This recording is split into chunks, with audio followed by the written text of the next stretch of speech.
Isabelle Boireau-Gruet, directrice déléguée de l'Institut français du Sénégal à Saint-Louis. Cette rencontre, l'objectif c'est quoi exactement?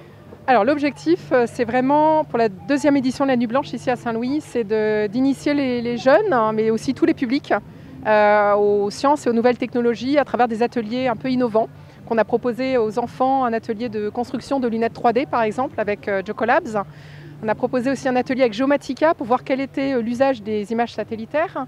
On propose également avec l'ASPA une explication des phases de la Lune, et là on sort les télescopes pour observer Jupiter ce soir. Donc c'est une expérience pour la plupart des Saint-Louisiens, je pense, de pouvoir vraiment observer au télescope le ciel. On a proposé également 2 expositions, une en 3D avec des casques 3D, et puis une autre sur la peinture numérique, le digital painting comme on dit, avec l'exposition de Muriel Clat, D'un soleil à l'autre. En deuxième partie de soirée, c'est vraiment place aux artistes. L'idée, c'est d'inviter tous les Saint-Louisiens à venir depuis le château, le centre culturel de château à Gueldas, jusqu'à l'Institut, venir partager ici un moment artistique, de création artistique avec les mannequins de l'agence Baipaco, chorégraphiés par Jules Romain, avec aussi des danseurs de Saint-Louis, les chanteuses du Fanal, et toute la troupe de Radim Nyang qui va leader en fait, ces performeurs au son du sabar. Et en dernière partie de soirée, on continuera avec le sabar, mais remixé avec le groupe Giz Giz Boubès de musique électro. La finalité de ces activités culturelles, c'est quoi? C'est vraiment de vulgariser les sciences et les nouvelles technologies, de dire que en fait, la science, la nouvelle technologie sont un peu au service de la compréhension de notre quotidien, de notre univers. Par exemple, le téléphone portable, vous utilisez les satellites quand vous recevez vos données dans votre téléphone portable.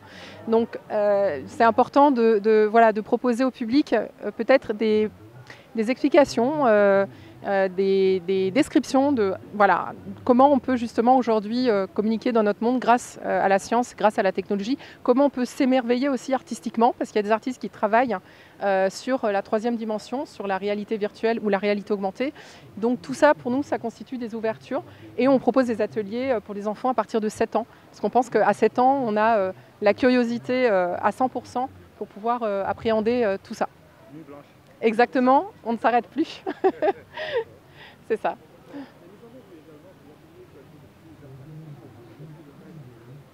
Vous avez entièrement raison. Le pilotage de drone, c'était vraiment un atelier interactif. L'idée, c'était vraiment d'initier les gens à la manipulation du drone, montrer comment on peut faire de la prise de vue. Il y a eu des explications aussi sur l'aspect aussi réglementaire ou la sécurité. Et vraiment, il y a eu des tout petits qui s'y sont initiés à partir de 5 ans. Ça a très très bien fonctionné. On avait plusieurs médiateurs sur cet atelier. Je pense que c'est un des ateliers qui a le mieux fonctionné sur cette journée. Merci. Merci. Fatou. Aujourd'hui, je n'étais pas venue du tout pour regarder ce qui se passe ou quelque chose comme ça. J'étais juste venue pour réviser parce que j'avais des exercices.